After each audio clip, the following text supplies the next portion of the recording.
Olá, gente. Nosso trabalho é uma revisão de literatura sobre a associação fisiopatológica entre a depressão e a doença de Alzheimer, e foi orientada pelo doutorando Igor Ferraz e pela professora Poliana.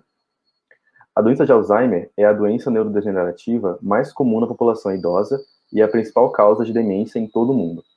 A depressão na doença de Alzheimer é tão comum que a sua prevalência chega a aproximadamente 50%.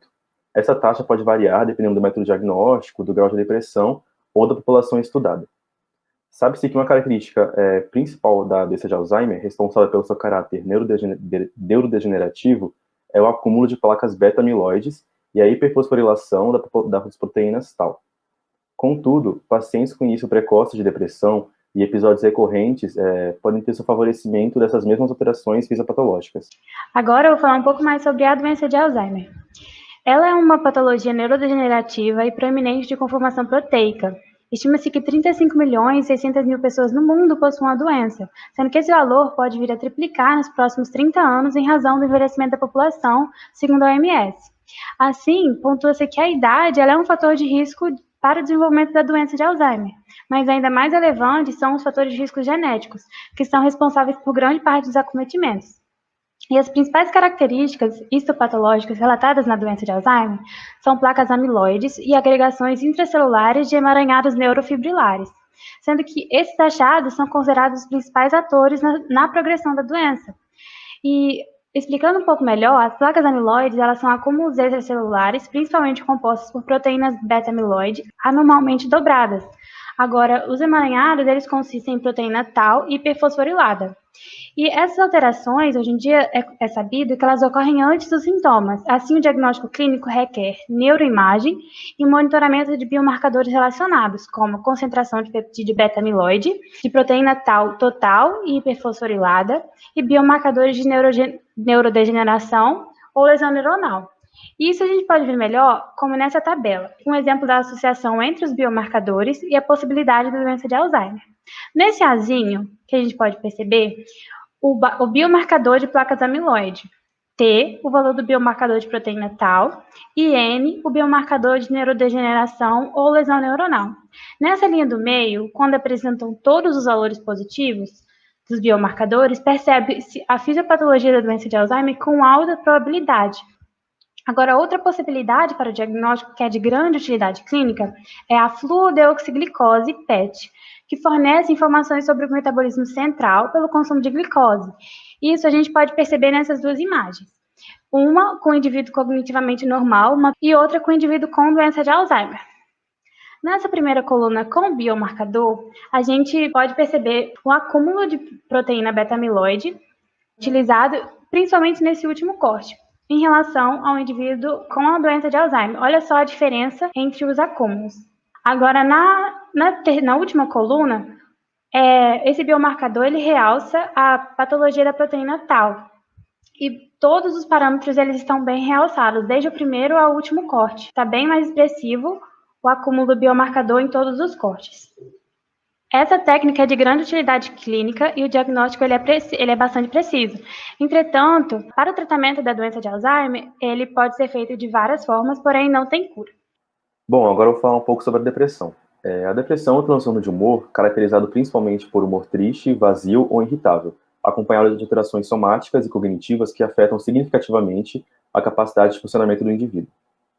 Em relação à fisiopatologia bioquímica da depressão, a explicação que é mais conhecida e aceita atualmente é a hipótese monominérgica, a qual postula que as alterações de humor dentro do transtorno depressivo são causadas pela depressão de neurotransmissores da classe monamina, dentro da fenda sináptica de neurônios. Quando uma ou mais das monaminas, que são a classe de neurotransmissores que incluem serotonina, dopamina, norepinefrina, não se encontram em quantidade suficiente no espaço da sinapse, os hormônios causadores de emoções, como alegria, euforia e bem-estar, não são produzidos pelo sistema nervoso e inicia-se então os indícios de depressão. Atualmente, os principais tratamentos disponíveis no transtorno depressivo maior são a administração de antidepressivos e psicoterapia. A farmacodinâmica desses antidepressivos vão se basear na hipótese monaminérgica que eu expliquei anteriormente, ou seja, se baseia na biodisponibilidade da monamina na fenda sináptica. Bom, aqui nós temos uma tabela com os principais tipos de antidepressivos utilizados dentro do tratamento da depressão. A gente vai ter o de primeira geração, que são os inibidores da monamina oxidase, que atuam inibindo a ação da enzima monoaminoxidase na sinapse. A gente vai ter os de segunda geração, que são os inibidores seletivos de recaptação de serotonina e os inibidores seletivos de recaptação de noradrenalina. Eles possuem ação no mecanismo de transporte de neurotransmissores de volta ao neurônio. Dessa forma, ambas as gerações de antidepressivos, eles vão aumentar o nível de monoamina na fenda sináptica.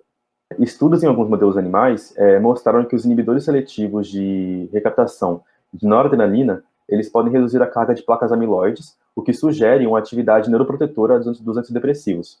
Além disso, algumas evidências sugerem que esses inibidores seletivos, eles melhoram a hiperfosforilação da proteína tau e o comprometimento da memória espacial. Contudo, mais estudos são necessários para poder investigar essa relação em seres humanos. Agora a gente vai falar sobre a associação fisiopatológica propriamente dita entre a depressão e a doença de Alzheimer. Alguns estudos mostram que a depressão pode aumentar em mais de 200% o risco de desenvolvimento de demência, que é um dos principais sintomas da doença de Alzheimer, sugerindo que a depressão é uma síndrome prodrômica ou um fator de risco para a doença de Alzheimer. Como as alterações neurodegenerativas na doença de Alzheimer precedem o diagnóstico clínico em vários anos, os sintomas depressivos também podem ser uma das primeiras manifestações não cognitivas dessa doença. Além disso, modificações nos sistemas dos neurotransmissores estão envolvidos na patogênese da depressão e da doença de Alzheimer. A noradrenalina é um neurotransmissor de grande importância na fisiopatologia e tratamento dos transtornos depressivos. Além de seu papel como neurotransmissor, possui potentes efeitos anti-inflamatórios, neurotróficos e neuroprotetores, além de efeitos na deposição de placas beta-amiloides, sugerindo que uma perda na noradrenalina aumentaria a inflamação e aumentaria a deposição de placas beta-amiloides. O sistema serotoninérgico também influencia a produção de placas beta-amiloides e, portanto, fornece outra ligação entre a depressão e a doença de Alzheimer. Em modelos animais para a doença de Alzheimer, indica-se que a administração de glicocorticoides até o nível de estresse para os organismos aumenta a formação de placas beta-amiloides.